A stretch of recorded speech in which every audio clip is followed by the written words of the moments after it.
The air in the ultra-modern CNN Global studio was electric. Massive LED screens blinked with breaking news tickers. Reporters buzzed in earpieces. Every seat in the studio was taken. The topic was hot: global leadership in crisis. On one end of the panel sat Donald Trump, stone-faced in a navy suit. On the other, appearing live via satellite from Burkina Faso, was Captain Ibrahim Traoré, calm, steady, and dressed in full military uniform. The conversation started as expected, civil, diplomatic. The moderator tossed questions about African development, U.S. sanctions, and global cooperation. Then, at exactly 13 minutes in, everything shifted. Traoré leaned forward and said in a quiet voice, "Before I continue, I'd like to share something with the world. Something personal, about Mr. Trump." The studio froze. A single document appeared on the screen behind him, marked confidential. Gasps rippled across the studio. Trump's eyes widened. "This," Traoré continued, "is just the beginning." The camera zoomed in. The world watched. No one could look away. Silence swallowed the studio. The document on screen was an email. Simple, time-stamped, but powerful. It showed a conversation between Trump and a now-imprisoned African contractor, discussing a hidden financial deal tied to oil rights in West Africa. The kind of deal that left villages without clean water and children without schools. Traoré didn't raise his voice. He didn't shout.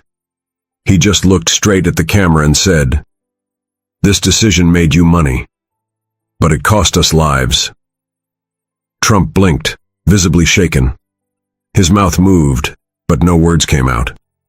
Reporters scrambled, phones buzzed, hashtags exploded on social media. Crack Trump exposed, Arc Troer tells all, CNN leak. The moderator tried to steer the conversation away, but Traoré interrupted gently. "I'm not here to humiliate anyone. I'm here because the people of Africa deserve the truth." And then he said something that made even the cameraman pause.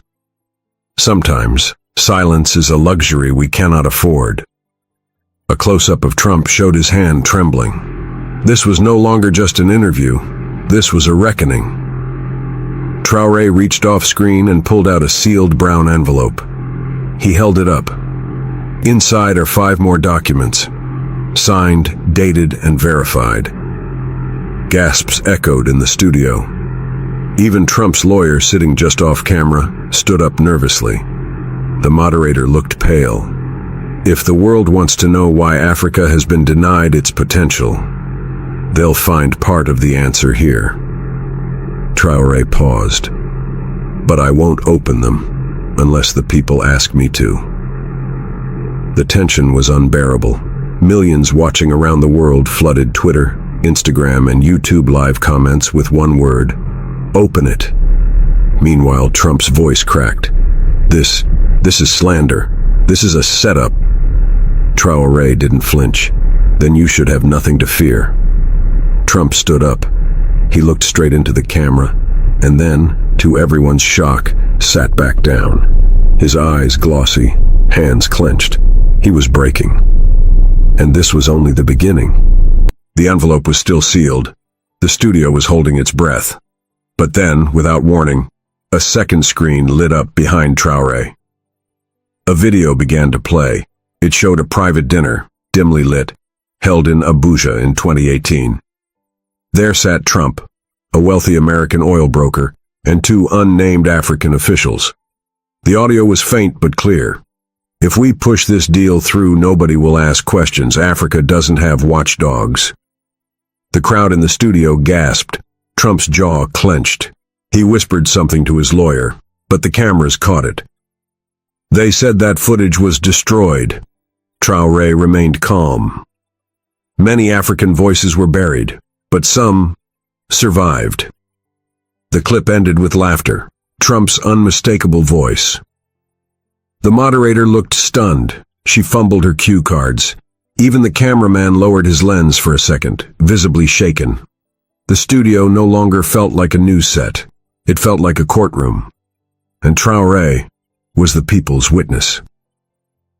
Just as the studio tried to recover, a woman in the audience stood up. She looked about 60, worn hands, wrapped in bright African cloth. She wasn't supposed to speak, but her voice cracked through the silence. My son died because of that deal. All cameras turned. Security moved, but Traoré raised his hand gently. Let her speak. Tears streamed down her face as she held up a folded photo. He was 12. A gas pipeline leak poisoned the river in our village. We reported it. No one came. He drank the water.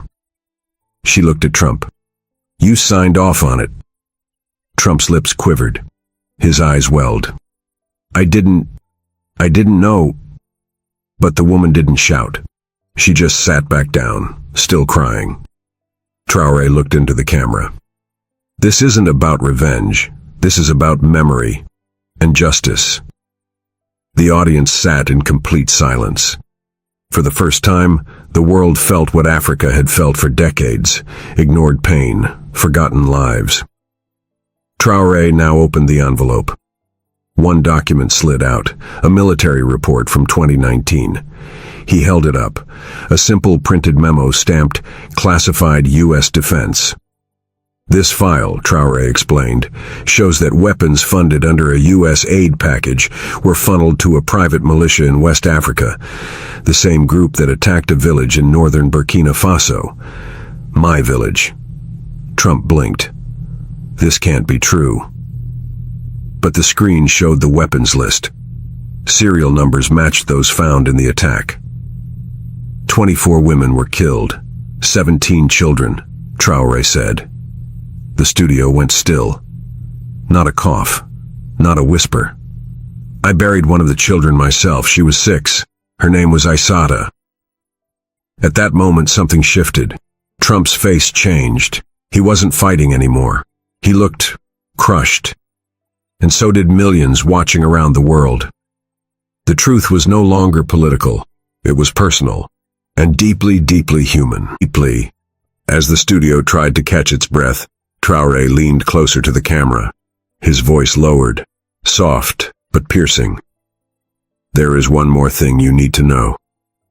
A hush fell over the room. Traoré pulled out a folded letter, worn and creased. It was a personal letter, handwritten. This was sent to me last year by an insider close to Mr. Trump. He unfolded it carefully. It says, and I quote, "The money we made from Africa, it weighs heavy on my conscience." The camera zoomed in on Traoré's calm but determined face.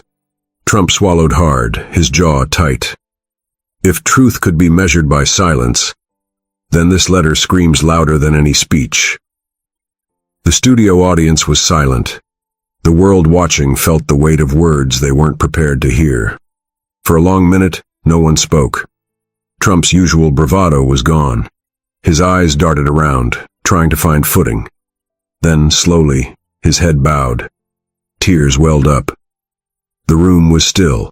No applause, no questions. Just the quiet sound of a man realizing his walls were crumbling. Traoré's voice broke the silence. A man who hides from truth is a man who fears justice. But justice will find us all. The camera caught Trump wiping tears. Millions of viewers felt their hearts ache, seeing this unexpected vulnerability from a man so often seen as unbreakable. Traoré straightened. This is not a time to point fingers or deepen divides. He looked earnestly at the camera. We must come together, Africa and America, leaders and people, to build a future where transparency, respect, and kindness are the foundations. His voice softened. I stand not as a judge, but as a servant of truth. Trump wiped his eyes again but nodded slowly. The live studio audience erupted into whispered applause. The moment was fragile, raw, but it was hopeful. Hope that healing could begin, and hope that truth, no matter how painful, could bring a better tomorrow. Suddenly, Traoré's phone rang. The studio fell silent. Everyone watched. Traoré glanced at the screen. "It's from the White House," he said softly. He took a deep breath and answered. The voice on the other end was familiar, a senior aide. "Captain, we understand the pain and the truth you've shared. President Trump wants to talk." The camera zoomed in. Millions held their breath. Traoré nodded and said, "I'm ready to listen." Behind the scenes, security tightened. Reporters whispered.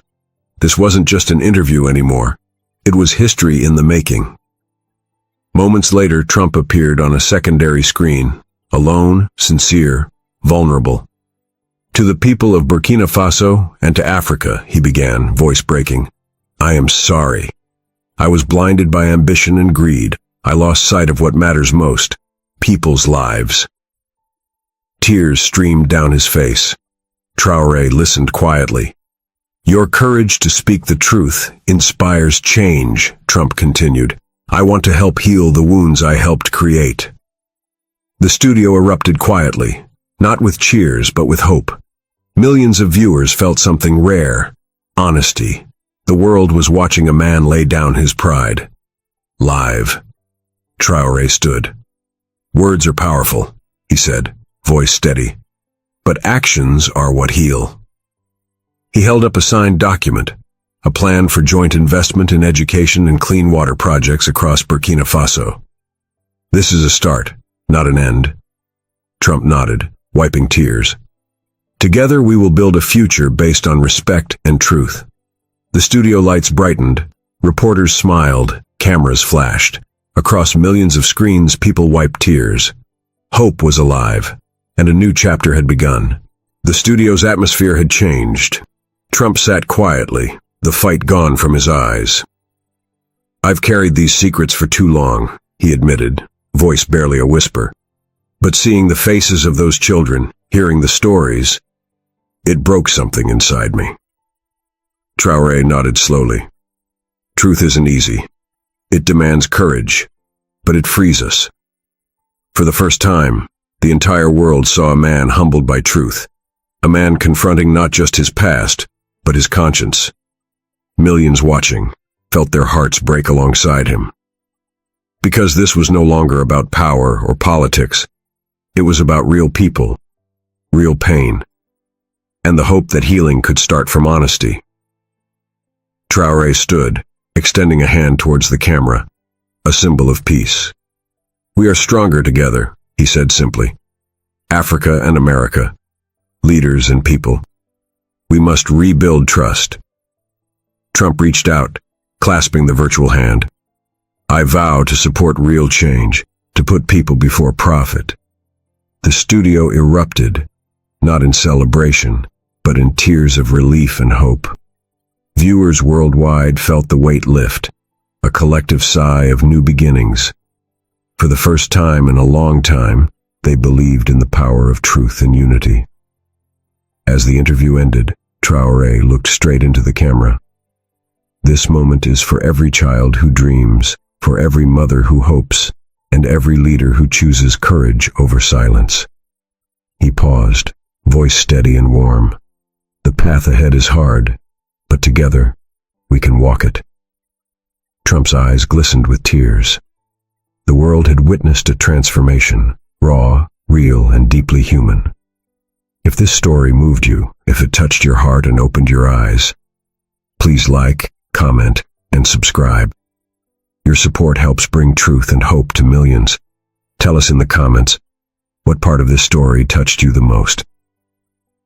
Let's keep this conversation going because real change starts with real voices, yours included. Thank you for watching. Together, we rise.